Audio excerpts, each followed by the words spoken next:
Hey guys, this is Ben with Black Mountain. Today we're going to go over the top 10 things I'm asked as a painter as I go out on jobs and stuff. So the first thing I'm always asked is, will I be using primer? So that really depends on what we're painting. If we're painting over like a red or a deep color, we'll always use primer over it. If the customer requests we use primer, we'll always use primer over it. If we are doing new construction where it's just drywall, so say you're finishing your basement and we're coming in to paint it, then yes, we will use primer. But if we're just going over an existing wall to save you a little bit of money and to save some time, because a lot of people that are doing accent walls or something like that already have paint on it, we won't use primer.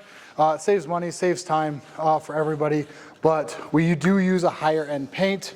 If you are going to use a lower end paint, I would use primer, and make sure the paint underneath the paint that you're painting over, so make sure the paint that you're painting over is adhered well to the wall. Make sure it's not bubbling in any areas like that, and if it is, scrape it, retexture it, prime it, and you can also spot prime if there's just like little texture spots that you can do. Another question I get asked quite a bit as a painter is, what's the difference between stain and paint? Out here in the Black Hills, we have a lot of cabiny houses that are switching from stain to paint. So you're putting a water-based product over an oil-based product. That's absolutely fine. You shouldn't have any negative effects with that. You just have to realize the water-based product, some of the new ones are better, but the water-based product right now is not actually soaking into the wood. Like right now I'm doing water-based. It's just sitting on top of the wood, where oil-based is meant to soak into the wood. So you're not gonna get quite as much protection as you would with oil-based products. So if you're gonna use a water-based product, I would definitely not do it on the floor or anything like that. So the difference between paint and stain would be paint is not going to last as long as stain is, and in these climates, in the Black Hills. Arizona, you're not gonna have much of an issue. Don't use paint on walking surface. Any horizontal surface, don't use paint. Paint always goes on vertical surfaces. That's where you're gonna achieve the best results between paint. Use oil-based stain on any horizontal surfaces. Can you paint over wallpaper or textured walls? Yes, so we'll always paint over textured walls. That's kind of a given. Wallpaper. I don't like to personally paint over wallpaper unless it's made to be painted over. So we were down in, I saw down in the Las Vegas show a couple weeks ago that they have come out with PVC wallpaper. PVC is a little plastic, and you can actually paint over that. But you're gonna wanna use a very good primer, a Stix or like a Primalock that is going to adhere to that PVC, because it is a plastic. So it's texture wallpaper, and you can paint over those. Those are meant to be painted over.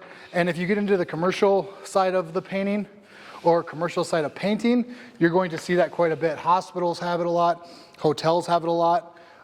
So just kind of be aware of what you're going to use as far as primer and what's going to actually adhere to that plastic wallpaper. But as far as if you're walking into a 1980s house and grandma wants you to paint her an accent wall over her wallpaper, don't do that.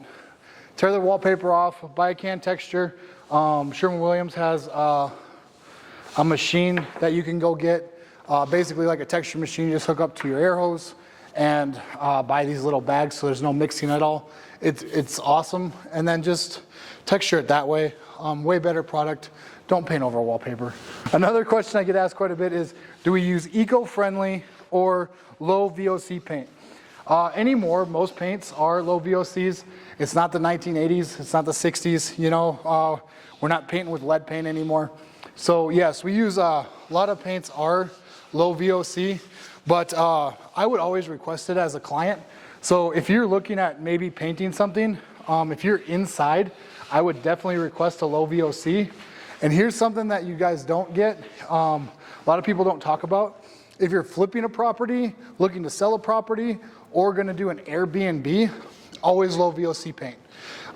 We actually had, because we have a lot of Airbnbs over here in the Black Hills, and we've actually heard of clients walking into their Airbnb, checking into their Airbnb, and having allergic reactions to the paint. So because the VOCs were so high, because they used a cheap product. Always make sure, I know you don't want to go crazy with a rental, but always make sure you're using a good product and not a construction grade or a product that potentially could be dangerous to your renters. That leaves bad reviews and people aren't gonna rent your space. All it takes is one, guys, so just be smart with it. But yeah, we always use low VOC or no VOC paint. The only thing that we don't use low VOC on is the stain, but we are under, the stain we do use, which is oil-based, is under the threshold of the United States government for VOCs. Another question I get all the time is, are you licensed and insured? So as a painter, yes, I am. And that should be something you ask all your painters. If you're looking to have someone come into your home and potentially be there when you're not there, I would definitely want them licensed, insured, because what that is it's a security blanket for you.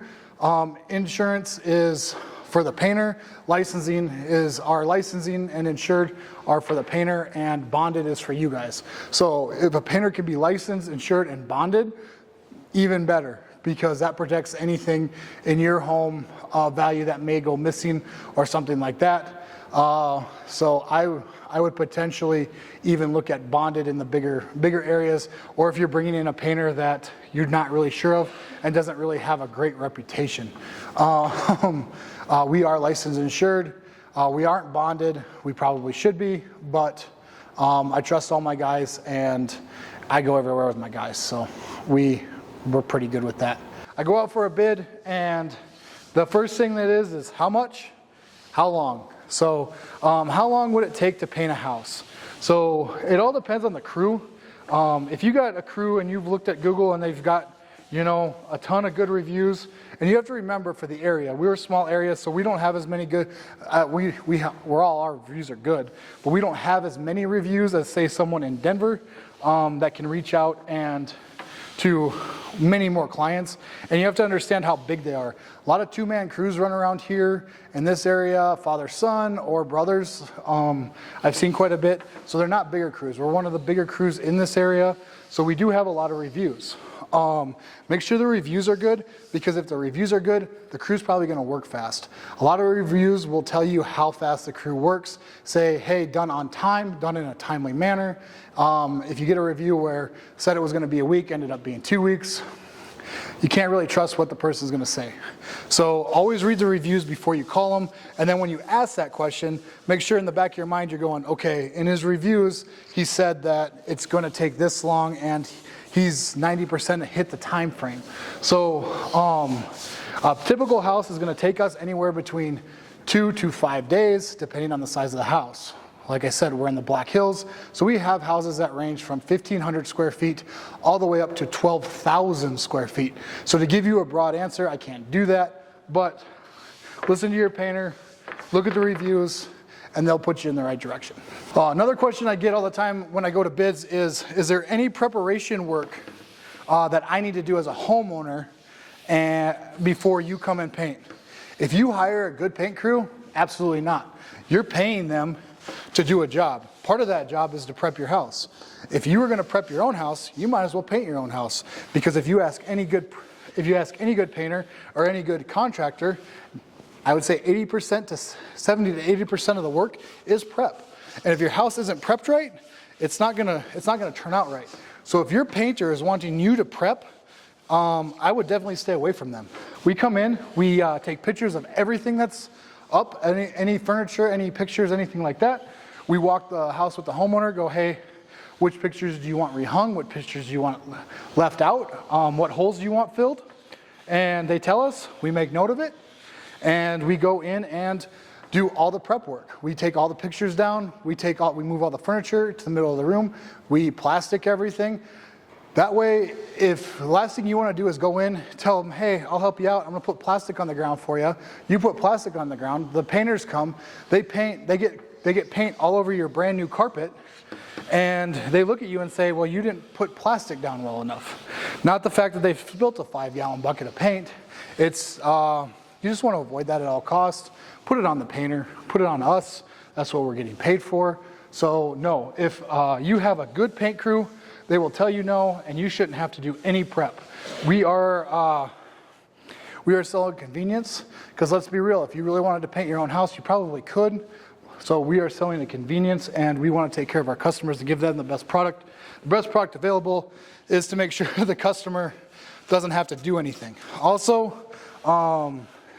like I said, we take the pictures and we put everything back. We remove all the trash. All the trash comes with us. You guys won't be, stay away from the painters that's going to fill your trash can up. So then when the trash guy comes, you actually have to pay an extra fee because you have twice as much trash as you normally do. So all the trash should go with the painters, and all the prep should be done by the painters. So you shouldn't have to do anything. Do you need to be there while the paint crew shows up? Do you need to be there when the painting is done? Not necessarily. If you want to be, you should be. But don't be in their way. That's a big thing too, is these guys have done painting for a long time. You have searched Google, hopefully. You have read reviews, hopefully. And you have talked to your friends and maybe even local Facebook groups about who's the best. So you've vetted these guys pretty well. So do you need to be home? I don't think so. I prefer when they're not home, actually, because my guys are able to work a little bit faster. You ever have that coach that sits there and just stares at you while you do something? That's kind of what it feels like when you are there as a homeowner. We want to make sure we give you the best product. And can you be there? Absolutely. Is it a little bit more nerve-wracking? Absolutely. Some of these guys, they'll show up, they'll check in. That's the best way to do it. Come by it 1-2 times throughout the day just to check in, make sure things are going good. If you got a camera in your house, throw the camera up. Nobody's going to be mad at you for having a camera up. That way you can just check in on your phone and ask them if they have any questions.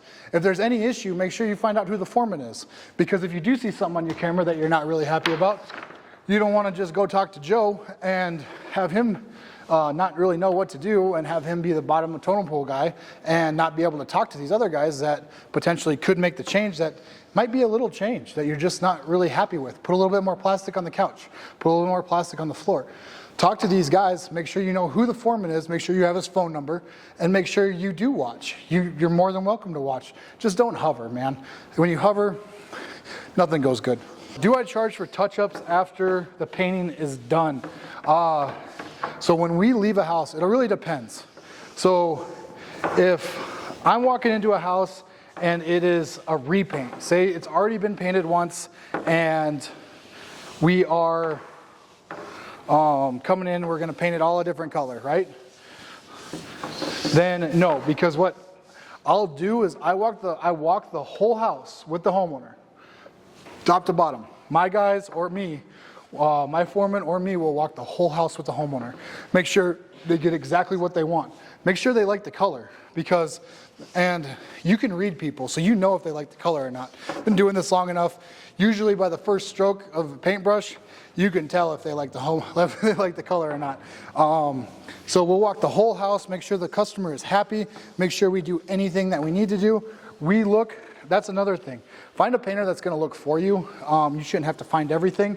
So when you are looking, make sure you point out some stuff that you want done in your initial bid, but your painter should be communicating to you in your initial bid what else he sees that could potentially be a problem. If you have a painter that come in and do a bid and he just listens to you and doesn't point out anything that could potentially be an issue, that's a huge red flag to me, because they're doing exactly what you want, which is a good thing, but you might not get the product that you want. So I definitely have the conversation, and it's always worth bringing up. After we walk the property and everything's good and we get the A-OK, then yeah, if we have to come back, say you buy a new furniture set and the movers come in and hit some walls, if it's really quick, I'll usually have my guys stop by. That's just me personally. But other painting companies, you can probably look at being charged for that quick visit, and it's not going to be huge. It's going to be a pretty minimal fee, but a good painter will be painting your rooms and leave you touch-up paint for instances like that. So you just have to grab it. We have touch-up kits, so anything we do, you have extra paint, you have extra stain, and we leave little brushes and little touch-up brushes to go in and do touch-ups if you need to. New construction, no, we usually don't try to charge for that, because what happens is we'll come in, we'll spray it, and we'll come in and do touch-ups and stuff after the fact.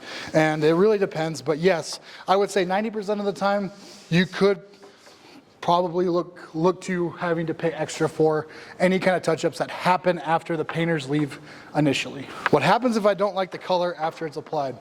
Well, we've had this happen twice. One time it was yellow, and it was so yellow, they walked into the bedroom and the transition glasses changed. And I'm not kidding, like literally got darker inside because it was so bright in that room. So we looked at it and we ended up changing it. But they picked the color. Unfortunately, when you pick a color, make sure you're going over with the painter that you choose. A lot of the painters will have designers. We have a designer on staff.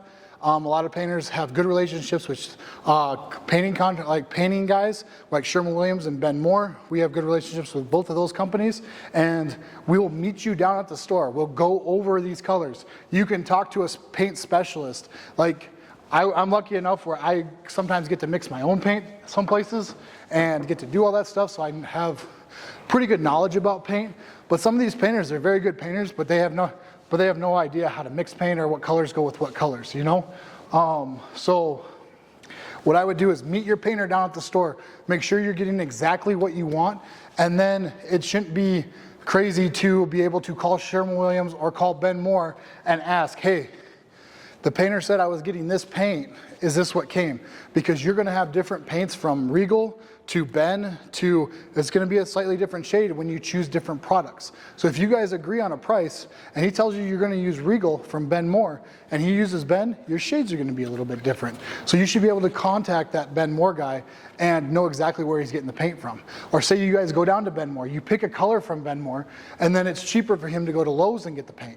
That's a big no-no to me. You should give the product what you promise the customer. So you should give the customer what you promise them. So what I would do in that instance is I'd say, hey, hold up, we need to kind of look at this, and then I would expect the painter to change it. But if I pick a color, I don't like the color, the painter checks out, he got everything I wanted, it just isn't fitting my space, or like in one case, we repainted the whole house to surprise the wife, and the wife was surprising the husband with new furniture, and it just didn't mix. So we ended up repainting the whole living room, and unfortunately they did have to pay for it. We did work with them, you know, because we're there anyway. So usually they would cut you a pretty good deal, but I wouldn't worry about it. And that goes back to checking in. Make sure you check in on your painters, because if they can get a wall done, it's way faster to catch them then and way easier to change the color if they're only one wall deep than all 4 rooms and cleaning up and heading out the door. So always check on your painters. All right, guys. So those are I think probably 10 of the most common questions I get asked as a painter. If you guys have any other questions, leave them down in the comments. I'll be happy to answer them. Try to get to as many comments as I can. As you guys can see in my other videos, not a lot of comments to get to, so we're pretty able to do that. And if not, you can check out my website, blackmountainpainting.com. You can email me. I'll definitely email you back and get any information that you might be seeking to you guys. So thank you very much for watching the video. Hope that helps. Please like and subscribe for more.